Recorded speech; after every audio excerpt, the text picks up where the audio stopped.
കൂടുതൽ വാർത്തകളും വീഡിയോകളും കാണാൻ ഈ ചാനൽ സബ്സ്ക്രൈബ് ചെയ്യുക. കൂടെ ബെൽ ബട്ടൺ അമർത്തുക. നമസ്കാരം. ഏഷ്യാനെറ്റ് ടിവിയുടെ ഈ എപ്പിസോഡിലേക്ക് എല്ലാ മാന്യപ്രേക്ഷകർക്കും സ്നേഹം നിറഞ്ഞ ഹൃദയം നിറഞ്ഞ സ്വാഗതം.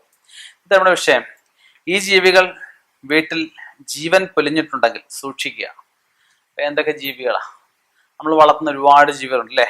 ആടുണ്ട്, പശുവുണ്ട്, പട്ടിയുണ്ട്, പൂച്ചയുണ്ട്, പക്ഷികളുണ്ട്, ഒരുപാട് അവസ്ഥകളുണ്ട്. ചില വീടുകളിലൊക്കെ ഈ വരുത്തുപോക്കെന്ന് പറഞ്ഞ സാന്നിധ്യമുണ്ട്. ഇപ്പോൾ ഒരു ക്ഷേത്രം ഉണ്ടെങ്കിൽ അതുമായിട്ട് ബന്ധപ്പെട്ട് വേറൊരു ക്ഷേത്രത്തിലേക്ക് അവിടുത്തെ ദേവി അല്ലെങ്കിൽ ദേവന് അല്ലെങ്കിൽ അവിടുത്തെ ഉപദേവന്മാര് അല്ലെങ്കിൽ അവിടുത്തെ ഭഗവാന്റെ ഭൂതഗണങ്ങൾ ഒക്കെ പോകുന്ന അവസ്ഥകൾ വരും. അതിനെയാണ് വരുത്തുപോക്കെന്ന് പറയുക. അപ്പൊ ഇതിന്റെ നേരെ നമുക്കൊരു വീട് കിഴക്കോട്ട് ദർശനമായിട്ടാണ്, തെക്ക് വടക്കായിട്ട് ഈ വരുത്തുപോക്ക് ഉണ്ടെങ്കിൽ അവിടുത്തെ സാമ്പത്തിക ഭാഗം ഐശ്വര്യത്തിനെയൊക്കെ ശിഥിലമാക്കുമെന്നാണ് പറയുന്നത്. അപ്പൊ നമുക്ക് ഈ ഇവര് പോകുന്ന വഴിക്കാണ് ഈ പട്ടിക്കൂട് അല്ലെ പൂച്ചക്കൂട് അല്ലെങ്കിൽ ഈ കിളിക്കൂടൊക്കെ ആണെങ്കിൽ അവിടെ ജീവികൾ പശുവായാലും ഒന്നും വാഴത്തില്ല.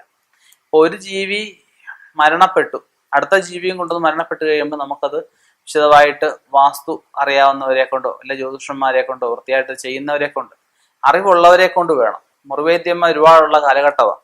അറിവുള്ളവരെ കൊണ്ട് ഇത് നോക്കിച്ച് വേണ്ടുന്ന കാര്യങ്ങൾ ചെയ്യണം.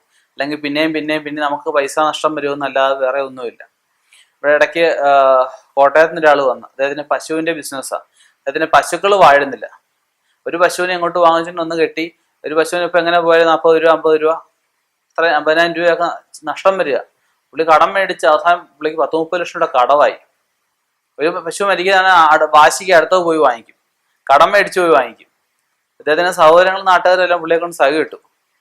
വന്നപ്പോഴത്തേക്ക് ആ എഴുത്തില് ഈ പറഞ്ഞ പോലെ വിഷയമാണ്.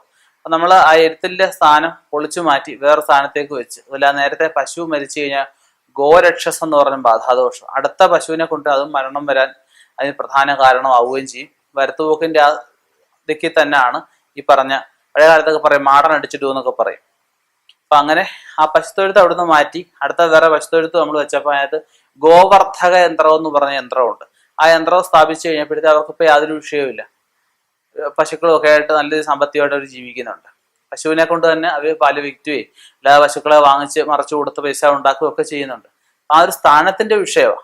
അപ്പൊ ആ ജീവികളൊക്കെ മരിച്ചു പോകുമ്പോൾ ഇങ്ങനെയുള്ള കാര്യം ശ്രദ്ധിക്കണം. വരുത്തുപോക്കിന്റെ ഉണ്ടാവാം, സ്ഥാനം തെറ്റിയിട്ടാവാം ഒരു പക്ഷേ നിൽക്കുന്ന. വാസ്തുപ്രകാരമൊക്കെ എഴുത്തിന്റെ സ്ഥാനം കിഴക്ക് ഭാഗത്തൊക്കെ. ഇപ്പൊ എല്ലാവർക്കും കിഴക്ക് ഭാഗത്ത് കൊണ്ട് വെക്കാൻ പറ്റുമോ?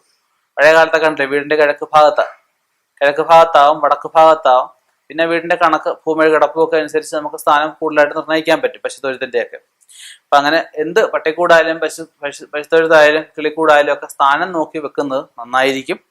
അതോടൊപ്പം തന്നെ നമുക്കിത് മരണപ്പെട്ട് കഴിയുമ്പോഴത്തേക്കും, ആടാണ് മരണപ്പെടുന്നെങ്കിൽ അജബാധാദോഷമായിട്ടും, പശു ആകുമ്പോൾ പറഞ്ഞ പോലെ ഗോരക്ഷസ്, പാമ്പുകൾ വന്ന് നമ്മുടെ ഭൂമിയിൽ ചാവുക, നമ്മൾ തല്ലിക്കൊല്ലുക. പാമ്പിനെ ആരും വളർത്താറില്ല, വന്ന് തല്ലിക്കൊല്ലുന്ന അവസ്ഥ. അതിനെ നമുക്ക് സർപ്പരക്ഷസ് എന്ന് പറയും. സർപ്പരക്ഷസ് ബാധാദോഷം എന്നാ പറയുക. പട്ടിയാകുമ്പോഴത്തേക്ക് ശുനകബാധാദോഷം എന്ന് പറയും. പൂച്ചയാകുമ്പോഴത്തേക്ക് മാർജാരക്ഷസ് എന്ന് പറയും. ഇതൊക്കെ ഓരോ ജീവികൾ മരിക്കുമ്പോൾ അതൊക്കെ നമുക്ക് ഈ പക്ഷികളൊക്കെ ആകുമ്പോൾ പറവദോഷം എന്ന് പറയും. പറവകൾ മരിച്ചു കഴിയുമ്പോഴത്തേക്കും, കാരണം നമ്മൾ പറന്നു കിടക്കേണ്ട അവസ്ഥകളാണ്. അത് നമ്മളെ വിളിച്ച് കൂട്ടിലിട്ടിട്ട് നമ്മൾ കാരണം തന്നെ മരണപ്പെടുകയെന്ന് വെച്ചാൽ അതിന്റെ ശാപം ആർക്കാം? നമുക്ക് തന്നെ കിട്ടുന്നത്. അപ്പൊ ഇങ്ങനെയുള്ള ജീവികളൊക്കെ ഈ ജീവൻ പൊലിഞ്ഞു പോയിട്ടുണ്ടെങ്കിൽ, മരിച്ചു പോയിട്ടുണ്ടെങ്കിൽ, ചത്തുപോയിട്ടുണ്ടെങ്കിൽ അതിന് വേണ്ടുന്ന കാര്യങ്ങൾ ചെയ്യണം. ചെയ്ത ശേഷം പിന്നെയും ജീവികളെ വളർത്തുക. അല്ലെങ്കിൽ ജീവികൾ വാഴാതെ വരുന്ന അവസ്ഥ, ആ ജീവികൾ നിമിത്തം നമുക്ക് വരുന്ന ഐശ്വര്യങ്ങൾ നഷ്ടപ്പെടുത്തു പോകുന്ന അവസ്ഥകളൊക്കെ വരാം.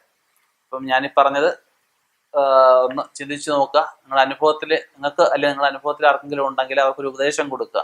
നമുക്ക് അറിവുകൾ കൊടുക്കുന്തോറും നമുക്ക് ഏറിടുമെന്നാണ് പറയുന്നത്. അവർക്ക് പറഞ്ഞു കൊടുക്കുക. എൻ്റെ അടുത്ത് വരണം എന്ന് ഞാൻ പറഞ്ഞു. നിങ്ങൾക്ക് ഇഷ്ടമുള്ള ഈ ഉത്സവന്മാരുടെ അടുത്ത് പോവാം.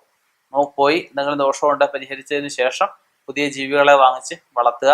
ഇല്ലെങ്കിൽ ധനനഷ്ടവും ജീവിതനഷ്ടവും ആയിരിക്കും ഫലമായിട്ട് വരിക. നിർത്തുന്നു. നന്ദി, നമസ്കാരം.